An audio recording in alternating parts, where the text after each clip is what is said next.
The broadcast is now starting. All attendees are in listen-only mode.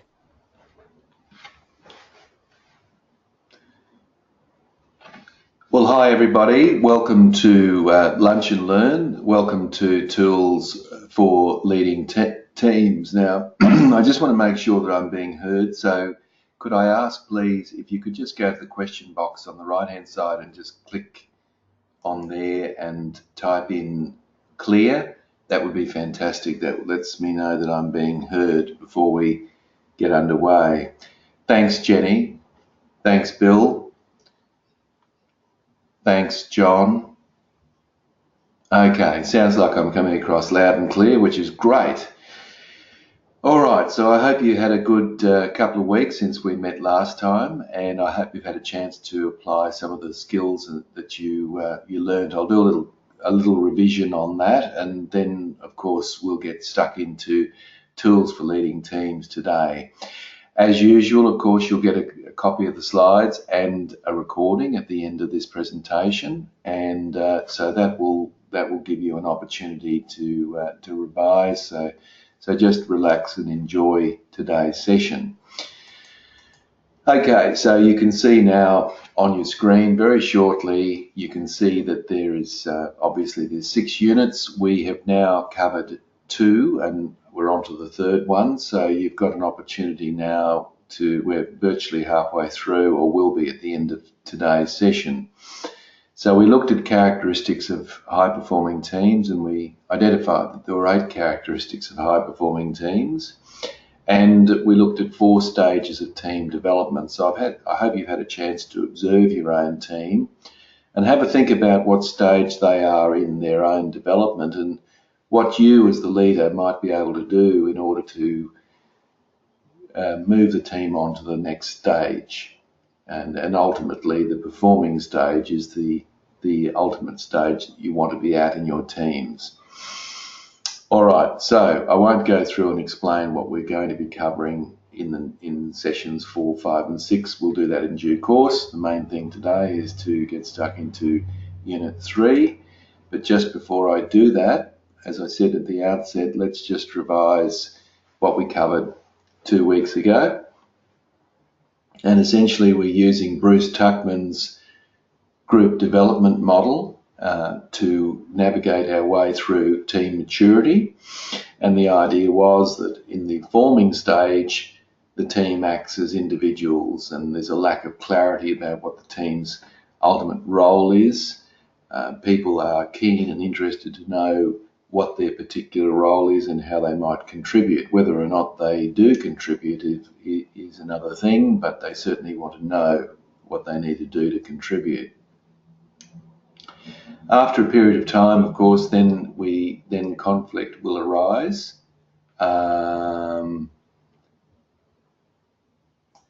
Conflict will arise, and we have a situation. Oh, just a minute. Jenny's making a point here about session 2. So we haven't. Oh, I see. So we're actually up to. Okay, I might have gone too far here. I think I'll continue on this. I think I might talk to you offline about that, Jenny, and others. But anyway, let's continue. Okay, so we actually haven't done that. All right, never mind. We've got things a bit mixed up, but we'll come back to session 2. Well, then there's no point in me revising that, is there? Thank you for pointing that out. Oh, well, how embarrassing. Let's keep going. All right, so look, there's 3 things that I'm going to cover today. And we're going to look at task versus relationship. And we're going to actually look at whether you devote more time to task or whether you devote more time to relationship in terms of working with teams. And so are you more task focused or are you more relationship focused when you work with teams? The key thing for you is to be flexible. So the whole idea is to be flexible, to be able to move from one thing to the next. So there is a time and there is a place to be flexible, and there is a time and there is a place to be relationship focused, and I'll talk about that a little bit further as we go through. And I'll talk a little bit more about, and I introduced this in Unit 1, is I'll talk a little bit about situational leadership. And I think that's important because situational leadership implies that different situations require different leadership strategies and approaches. So we'll consider what those strategies and approaches are. All right, so this is Unit 2, but in the order of things, it's Unit 3. All I've done is swap things around, Jenny, so that's what we're doing there. Now, one of the things I want to do before I go any further is just talk about some stages of learning, because obviously what we're going through here is a learning experience, and you may have seen this model before, but it's a good way of understanding how learning operates and how we might best fit into the learning environment. So at the outset of anything, when any of us are learning anything new, no matter what it is, we're at a stage called unconscious incompetence, which basically means in plain English, we don't know that we don't know. So we're actually at a stage of ignorance. And unconscious incompetence means we don't know that we don't know. And so what happens then? Now look, let me use the analogy of driving a car, because most of us have experienced this in the past. Usually when we're teenagers, we assume that driving a car is a pretty simple process. All I've got to do is get behind the wheel, I don't need any lessons, and off I go. That's what we think. And of course, we get a bit of a shock, don't we? The first time we get behind a wheel and we get into a car and we take our parents' car for a drive, we realise very quickly that this is a lot harder than it seemed. In fact, it's extremely hard. And it's the steering isn't quite as simple as it is, and the accelerator and the brake aren't quite as clear where they are on the ground as they should be. We actually migrate to the second stage of learning, which is consciously incompetent. Now we know we don't know. So we're now in a state where we realise that we don't have all the answers or all the skills that we need. So what happens at that stage, of course, is it takes a lot of effort and energy to learn something. So in a driving a car analogy, of course, these are the first few months on the road when we have our provisional license, and we're learning to manage the car, and we're learning how to drive in a process. So that becomes really quite critical. And then after a while, we become quite proficient, and this comes from experience, of course, and after a while we become what we call consciously competent. That means that we still have to concentrate on what we're doing, but what ultimately means that we are quite competent in what we're doing. So after we've been driving for a period of time, we get to that stage of conscious competence. In other words, we get to the stage of we're aware, we know what we're doing, but we've got to concentrate on what we're doing. And ultimately, the ideal stage to be at, of course, is stage 4, which is unconscious competence. That is a stage where it's just autopilot. I hope not literally, but when you're driving a car, it's just a natural, normal occurrence, and you don't need to think too much. You look in the rear vision mirror out of habit. You have a feel for the steering of the car and so forth and so on, and it becomes quite natural. So I think when you're actually leading a team, which is obviously what we're on about here, is that these skills, you will go through this transition. And clearly you're doing the program because probably you're aware that you needed to apply some skills. So you go through these particular processes as you do. So I just thought I'd share that with you before we went any further, because I think that sometimes we, the sort of the struggle or the frustration of learning, we sometimes aren't aware of what's actually happening, but essentially that model helps us understand those stages that we go through. Now, coming back to this concept of relationship and task that I mentioned earlier, the broad brush approach here is that people generally, when they're leading teams, are either biased towards task or biased towards relationship. Now, what I mean by that is the task is actually the task of what the team, or the bundle of tasks that the team has to achieve, and the relationship is building up the esprit de corps, the natural relationships between the team members and building the team up. Now, everybody has a bias towards one end of the continuum or the other. Do you know, for example, what your bias is? And it's quite appropriate to have a bias, but what I'd be challenging you to do is to make sure that you can fluctuate across the continuum depending on what you're dealing with. In other words, there's a time and a place to be completely task focused at the expense of relationships. A good example of that, of course, is in a crisis. All hands on deck, we just need to get the job done. On the other hand, there is a time and a place where relationships are critically important, particularly in the early stages of building a team. So you've got a stage where maybe the focus should be on the relationships of team members as such, and so forth. So that's quite fine that we've got this kind of continuum that we should be working with. Now, I'm going to use that theme quite a bit during our session today to talk a little bit about whether people are more focused on relationship or task and how you might change and fluctuate from one to the other. So if we build this model out a little further, and you can see that the needs in a team are now threefold. At the top, of course, we've got the task needs, which is getting the task done. So that's one end of the continuum I've gone through with you before. But you'll also notice that I've divided up the relationship needs into two. So you've got team needs and you've got individual needs. So the task is obviously what you do. So this is the bundle of tasks that you're required to do, irrespective of what it is that you do. That's critically important. And the individual needs is about catering for the individual. And obviously, even though this is about teamwork, the team is made up of a team of individual people, and individuals have unique needs. So we've got to cater for those individual needs.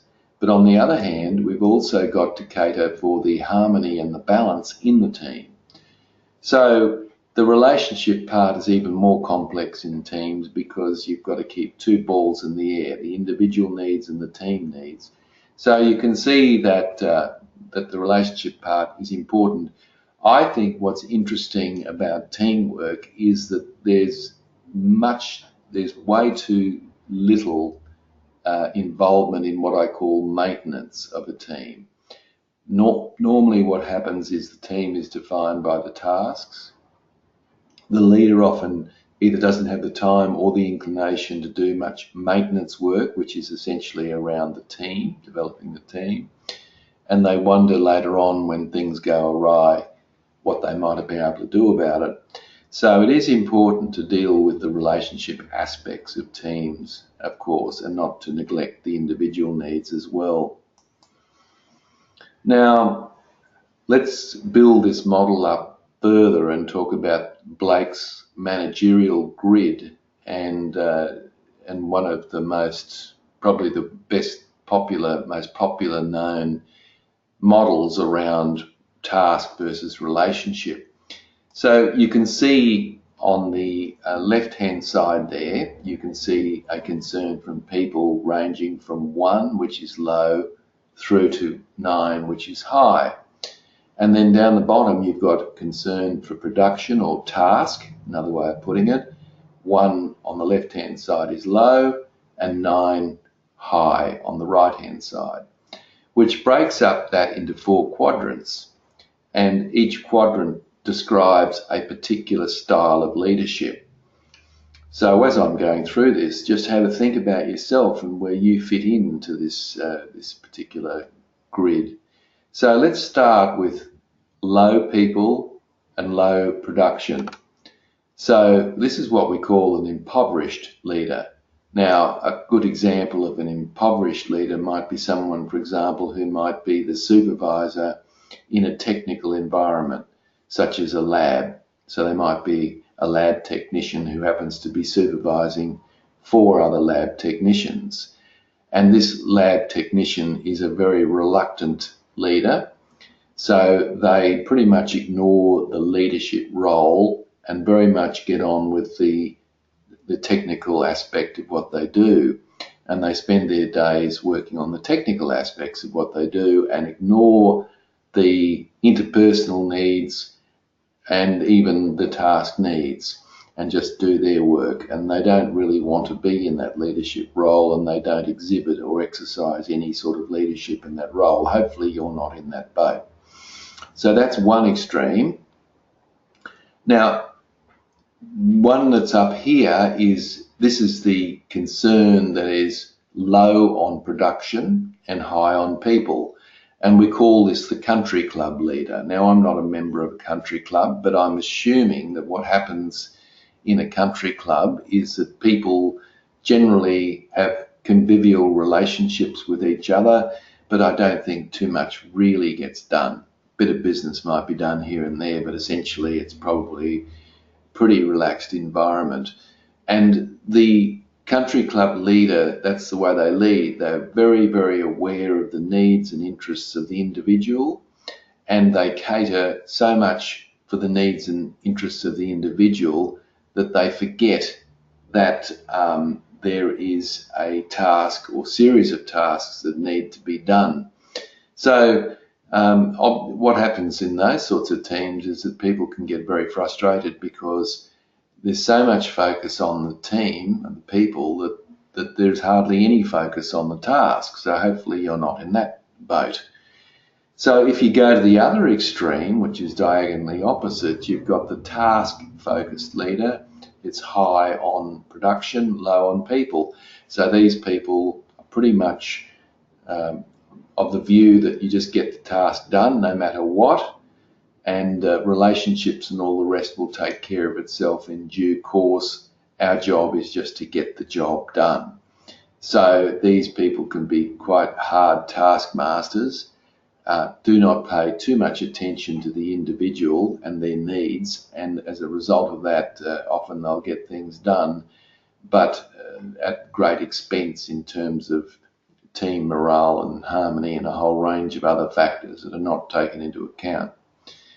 And then you could probably imagine that the team management one would be of the highest here. That should actually be 9-9, I note. But you actually, at this stage, you've got a high regard for the people, and you've got a high regard for the tasks that you're trying to achieve. I don't actually advocate that that's the position that you should be in. I actually believe that the middle of the road is the best place to be. And the reason for that is that if you are in the middle here, it means that you can flexibly move one step into any of these boxes on a needs basis. So this is kind of like a political position where I can move towards a focus on task if I need to, or a focus on people if I need to, depending on the circumstances that I'm in. And that's exactly what we're hoping that you might do as a result of what you're learning today, to be able to fluctuate from one to the other. I should be able to walk up to your colleagues in your team and say, look, where would you put your manager on this grid? And what I'd be hoping to hear from them would be that they would say to me, look, it's quite interesting. Sometimes they're task focused, and other times they're very focused on the people, but it's hard to peg them as one or the other. That's the sort of feedback you'd want to hear from your team, so that you are very situational in your leadership style and approach. And that's exactly how it should be. And I think it's a good thing that be the case. So just if you've got any questions or comments or observations, let me know or type them in and I will deal with it immediately.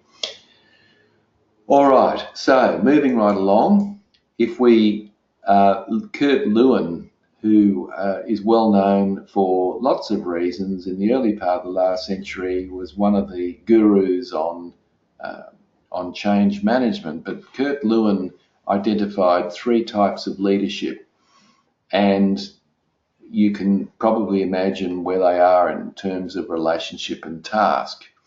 The 3 styles of leadership that he identified was autocratic, which is very task focused, and do X, it's very much do what I say.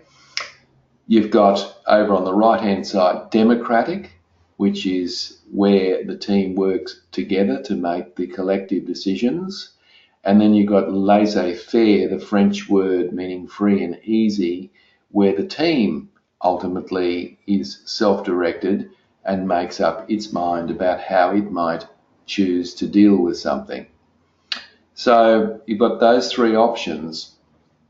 And Lewin talks about the advantages and the disadvantages of those 3 options, and perhaps when you might use them. So let's take the autocratic one to start with. So a typical autocratic leader would be a military officer in a war zone. Basically, everything is very task focused, and quite frankly, the military officer just is there giving orders and expecting people will adhere to those orders, because that's the nature of the context, that's the workplace that they're dealing with at the time. So that's an example. And so its advantage, of course, is that you can get quick decisions made because you don't need to discuss them with other people. The disadvantage is there might not be a high level of engagement because people haven't been consulted, but it's understandable in a situation of crisis.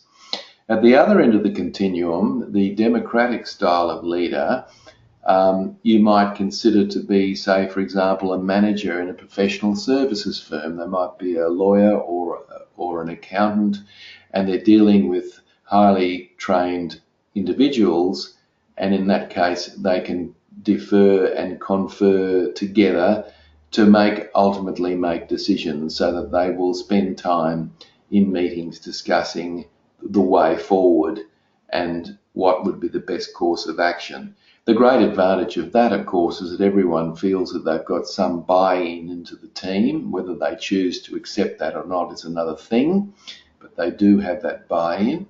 The great disadvantage of that, of course, is that that these things can take time, that you need to actually have a long discussion, and it will take time. Now, the laissez-faire one, which is, I guess, one of the most interesting ones, is where the team themselves will make the decision and ultimately confer with the manager when they need to. So, for example, a judge in a court of law doesn't determine a person's guilt or otherwise, but once that person's guilt has been determined, the judge will then make a decision on the sentence.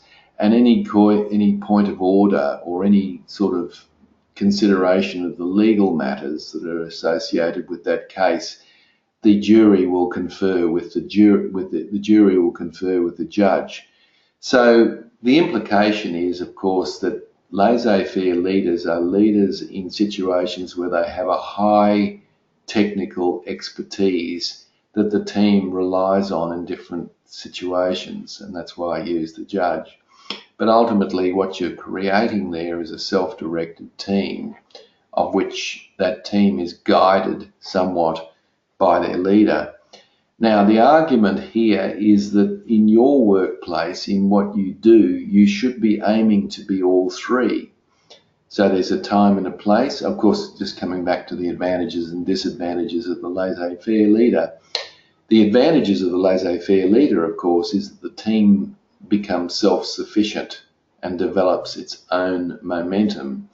The disadvantage, of course, is that the leader may lose touch with what's going on in an operational sense because they're one step removed from what happens. But I would suggest that there is a time and a place to be all three. And the key for you is to start to vary your leadership style to include all three styles of leadership. So when is it best for the team to make the decision? When is it best for you to ultimately make the decision? And when is it best for you to confer with the team about the decision that needs to be made? These are the key questions that will determine which of those three styles you would use. So it's a great model because it's simple and it's easy to be able to put into practice, I think. I'm sure. All right, so you've probably seen these dichotomies between what makes a leader and what makes a manager. And I would suggest that instead of throwing one out and adopting the other, the key for a team leader is to be a mix of manager and leader, but more an emphasis on a leader than a manager. So, for example, and I won't go through them all, but you can see them on your screen there, but a manager will administer, whereas a leader will innovate. I'll just do a couple. A manager is a copy, whereas a leader is an original. So they're actually quite opposite. And so of course, every year there are many people who will undertake leadership training because it's much harder, arguably, to be a leader than it is a manager. A manager is an upholder of the status quo. They basically deal with what's in front of them and they protect the regime as it is, whereas a leader will tend to question the regime and question the way things are done and provoke different thinking and different action. And again, the idea is that you and I need to be flexible. There is a time and a place where it is appropriate to be a manager, but there's also, of course, a time and a place to be appropriate. It's appropriate to be a leader, and you've got to work out when that time is. And interestingly enough, your team expect you to be able to make that judgment call because they don't want you always to be leading, but they don't want you always to be managing either. They do want that fluctuation, and they do want to be able to see a variation in that because that's essentially what a team leader will do, is to be able to move from one to the other. All right, now, when you're consulting with your team, I like this model because it makes some nice distinctions.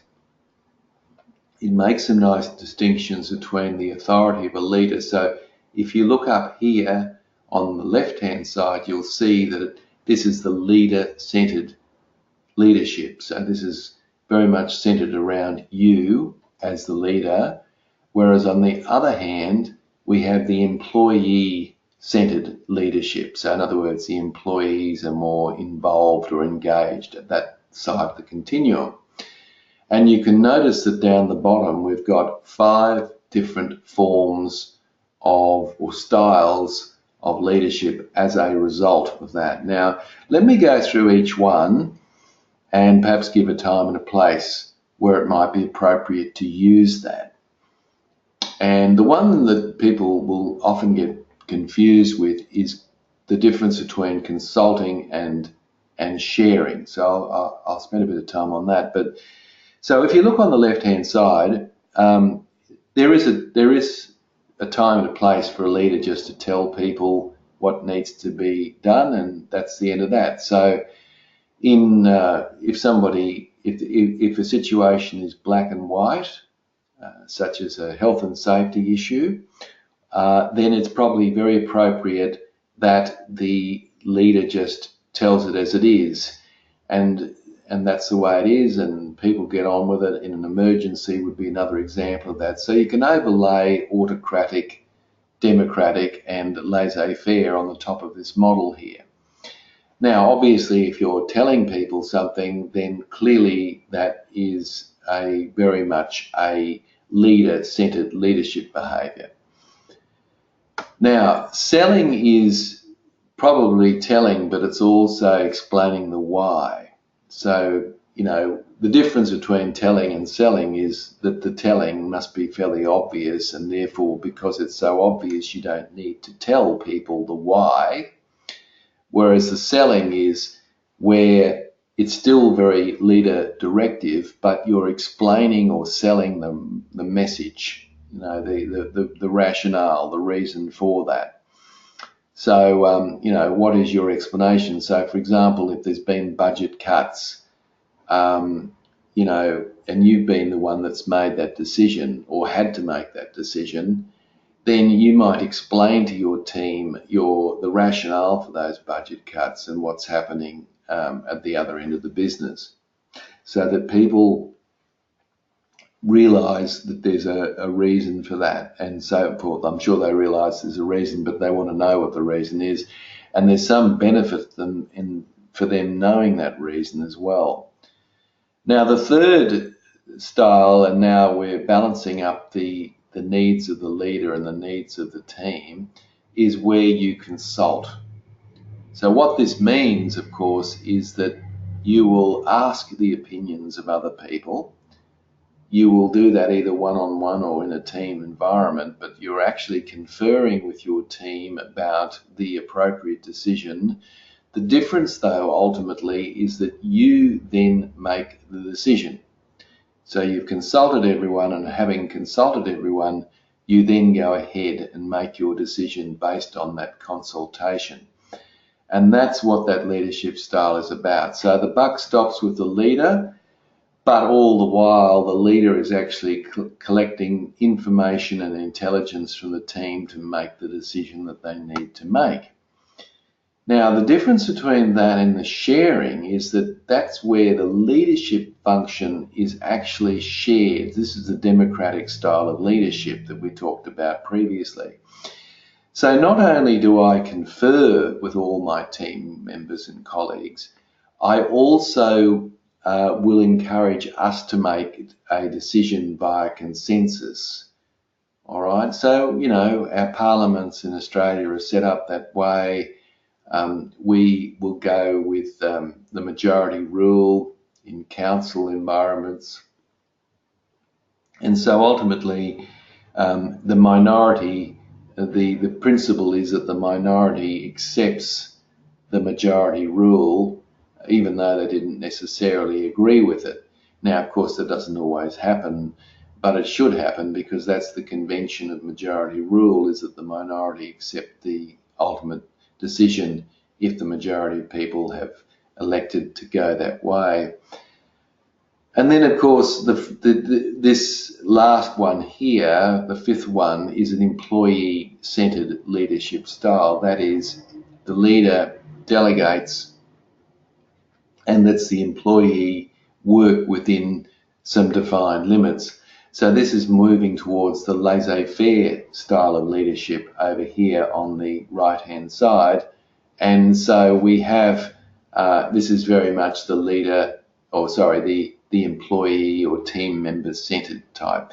So that's a great model, because it just reminds us that on a sliding scale, we can adjust our style. So even literally in the one meeting that you've got with your team, you can actually go through 5 different types of leadership or styles of leadership, depending on the circumstances that you're in. And again, it's all about being flexible, and it's all about, if plan A doesn't work, let's try plan B, let's try C, and so forth. So hopefully that's starting to bring into play the different styles that you can use and tools you can use as a team leader. Guys, if you've got any questions, type them in, or any observations or comments or anything at all, you know what to do. I'll assume that there's nothing at this stage, and I'll keep moving. Okay. Now, I did touch on this in our very first module around Blanchard's style of leadership, and Blanchard was, one of the first to come up with this idea that we should use different styles of leadership in different situations. But the thing that's quite interesting about Blanchard's model is that he takes into account the maturity of the team. And that's what this box is down the bottom. So D4, which in this area here is around delegation on the map, you would use that style of leadership when you have a highly competent team. So in other words, their skill set's very good, but also they've got a high commitment. So their attitude's fine. So they're very committed and very skilled. So in a very committed and very skilled environment, you'd be doing a lot of delegating, or should do a lot of delegating, because you've got the team's got the wherewithal and the inclination to do what they need to do to get the job done. Now, what about if you've got a moderate to high competence level in your team, so it's not absolutely where it needs to be, and you've got a variable commitment? Well, then you might use more of a supporting approach there, which means that you need to be out and about and working with and through other people at different times. So that might be your style. Now, you might say to me, well, I've got a team with varying, I've got some highly skilled, some low skilled. I've got some that have got a great attitude and some that haven't. And sure, when you're one-on-one, you might vary your style depending on who it is, or you might be very mindful of what you delegate to somebody else and so forth. So it gets a little bit tricky because this is now encroaching on individual and team needs. If you've got a team that's quite varied in skill and attitude. Now D2 is where you've got low to some competence, so there is some competence there, but it's a relatively new team with not a great skill, huge skill set, and here we have a low commitment.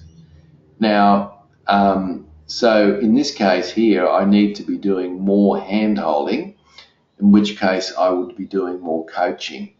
So I'd be actually spending the time, effort and energy sitting down one-on-one with my team members and giving them an opportunity to develop their skills through a coaching methodology. And of course, this last one, this red one, which is D1, is where we've got low competence and high commitment. So yeah, there's nothing... we can't really complain about the commitment in this team. It's very high, but we don't have a particularly high skill set. So this might be like a young team that have come together in a professional environment who don't necessarily have the skill set or experience that is needed to be able to make good decisions, but there's still a lot of enthusiasm and energy in that team. So I need to actually be quite directive in that case. In other words, because people are at that unconscious incompetence stage, they don't know that they don't know, they probably need to be directed by me more so than otherwise. So the thing about Blanchard's model that's very interesting is that your leadership style will change, not just with the situation that you're in, but also with the people that you lead and where they are in terms of attitude and skill set. So Blanchard's model is a good one for that very, very reason, that it gives you a chance to assess your own leadership style. So you can see what the moral of the story here is, don't you? Is that your leadership style needs to evolve and change as the team evolves and changes. And that's really, really important for that to be taking place. And that's exactly what this particular page, when it comes up on your screen, is all about. It's basically saying that you need to be flexible in your leadership approach. And if you find that something's not working, and inevitably you will, then instead of just trying doubly hard to ram that sort of idea down people's throats, perhaps I might step back a bit and think about a plan B, or think about a different way of being able to tackle this that might be more effective. And that becomes another way forward to work with. So this is the important theme out of all of this, is that you need to change your behaviour depending on the circumstances that you're in and the people that you lead. And this has got implications as well for individuals. When you're leading individuals in a team, your leadership style can vary depending on the person in the team as well. So some people you can be more directive with because you need to be, and then other people you can be far more laissez-faire, or perhaps delegating more to them because of their tremendous experience. So this is quite okay. So your standards never change. You expect the same standards from everybody, but your approach and the way you go about leading them will vary depending on who it is that you're leading, and that becomes the key point there. So flexibility is a critically important component of that. All right, so that's sort of pretty much brings us, I don't want to flood you with too many models. I've given you quite a few, and I guess you can see what I'm attempting to try and do here is give you a chance to try a range of different approaches across the continuum. And we did start out talking about whether you were a task-focused leader or a relationship-focused leader. And what I'm suggesting is that it's a little bit more complex than that, of course, is that you need to vary your style depending on these variables. And these are the variables that are critically important. You've got your own style and approach and your own biases, so obviously that has to be taken into account when you're leading a team. Your team members also, in terms of their level of maturity, also becomes critically important in how you lead them. But there's a third variable, and that is the context or the situation that you're in. So who are you, who are they, and what circumstances am I in? Those three variables will determine and dictate the style of leadership that's the most appropriate in that particular case. And I think that often our judgment in these cases isn't all that clear, because we're so close to the action that we don't just sort of sit there and start looking at these models and working out what to do. We just do it. But I think on reflection, if you find that something's not working, if you try an approach to leadership and it's, say, for example, if you're being autocratic and you find that that's not working, then it's probably a good idea to stop and think to yourself, well, hang on, am I using the right leadership style here with my team in these circumstances and with where their level of maturity is, or should I be trying something different? Now, if you can bring yourself to ask those questions, then it gives you the opportunity of opening up the possibility of changing your leadership style depending on the situation that you're in. And I think that's the critically important component, is to be able to do that as well as you possibly can. So guys, if you've got any questions or comments, happy to take those. Okay, I've just got a question here in relation to team maturity. How do I deal with a team with experienced operators on the one hand and inexperienced but enthusiastic operators on the other? Which style do I use? Well, it's a good question. I guess it depends on the circumstances that you're in, what you're trying to actually achieve at that point. If you're working, and you have to occasionally work with those people as individuals, then obviously you can vary your style significantly with the very experienced people versus the inexperienced people. So with the inexperienced people, you can be more directive or autocratic. because that's what's required. And with your experienced people, you can perhaps be more laissez-faire and perhaps using things like delegation and support as the process for them. And so individually, that's probably not difficult to answer. In terms of the team itself, I think you've got to take into consideration what you're actually trying to achieve. So what are the circumstances you're in, and in those circumstances, which would be the more appropriate leadership tool to use? So that's how I'd probably respond to that. I hope that sort of answered your question, because it's not always as simple as just plan A or plan B. I understand that. Of course, you can insult someone as well, and sometimes people don't know. So, for example, you hear a lot of criticism that millennials, for example, don't want to be managed in a directive way. I don't buy into that. I mean, the truth of the matter is that people who are inexperienced, frankly, don't know what they don't know. They think they know, but they don't know. And it's a bit like coming back to that analogy of driving a car.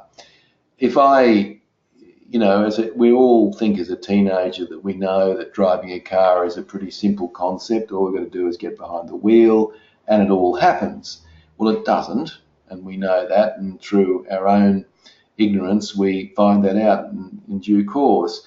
So I think some of the people you lead probably may not on the surface appreciate you being very directive with them because they think they do know.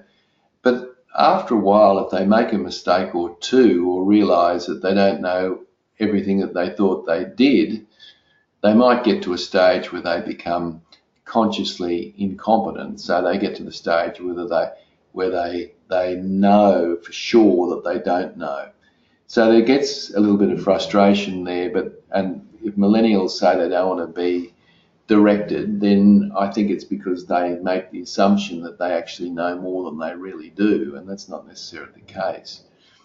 And of course, you can insult people who are highly skilled by micromanaging them as well. So, but then on the other hand, just because they're highly skilled doesn't mean that we just turn our back on them and just assume that they're going to be doing the job right. Okay, so we need to have check-ins. We need to make sure that the work that we've asked to be done is being done, and it's being done the right way. So you see, sometimes we can fall into traps there around these leadership styles. So thank you. That was a good question, and hopefully I've responded to that as well as I can. Are there any other questions before we finish up? Okay, none by the look of it. So what I'd like to do now is just set you a little bit of homework, if I may, and just give you a chance to consider all the tools we learned. Now remember, you're going to receive a set of slides, and you're going to receive a video from me, and you can review these. So what I want you to do is to pick one of the models that we've gone through today, one of the tools, and there's been quite a few, and I'd like you to select one, and I'd like you to just consciously apply it for a day. In other words, set yourself a task that during this day I'm going to apply whatever it is. And so, for example, if you're using Lewin's model, you might say, look, I'm looking for an opportunity today where I will be autocratic. I'm looking for a time today where I'm going to be democratic, and I'm looking for an opportunity today where I can exercise laissez-faire style leadership. So the goal for the day is to come to work and try very hard to be able to use all three styles, and then what I'd like you to do is to then reflect. So on the drive home or on the train, wherever it might be, I'd like you to reflect and say, okay, what did I do well? What didn't I do well, and did I use the right technique in the right place at the right time with the right people? That's ultimately your challenge, to look at it that way. So that's your homework. So it's not too onerous. And as I say each time, if you would like to communicate with me via email, then you have every opportunity to do that. You just simply send me an email and let me know, what you're thinking or what the question might be or what have you. All right. So, whoop, went too far there. There we go.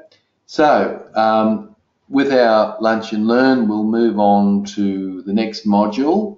I got these around the wrong order today, so I apologise about that. But nevertheless, we'll go on to the second module, which will be number 3 next time. And I apologise for getting that all mixed up today. But nevertheless, we're going to be covering all the content, and these are all self-standing modules in their own right.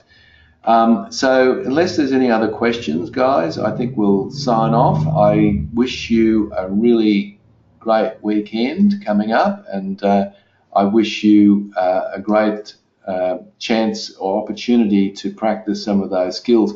So start early, start this afternoon if necessary. Don't leave it any longer than Monday, and try to use the day to try some different things. And come back and tell me how you go, because I'll always be interested in knowing. So thanks, guys. I wish you all the best. Have a great weekend, and we'll catch you in a fortnight. Thank you and goodbye.